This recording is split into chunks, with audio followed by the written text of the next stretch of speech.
Welcome to TaskSprint, an employee efficiency software. Let's see how you can fill the timesheet. Click on the Timesheet tab in the left sidebar. Click on the Add Time button on the top right corner. Select the date for which you want to fill the timesheet. If you are getting a default filled timesheet, that means there is an allocated task for you in resource allocation. You cannot edit project name and task name for the allocated tasks. You can click on the Add button to add more tasks. Click on the project name. Here you can see the projects that are assigned to you. Next, click on Task Name. Here you can see the task allocated to you according to the selected project. Enter the duration you worked on in the task. Enter ticket number, if any. Enter description. By clicking on Save, the timesheet will only get saved and not go for approval to the project manager.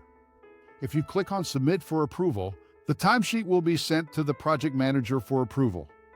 To approve the timesheets, click on the Approvals tab in the sidebar. Under the Timesheet menu, you will be able to see all the timesheets that are pending for approval.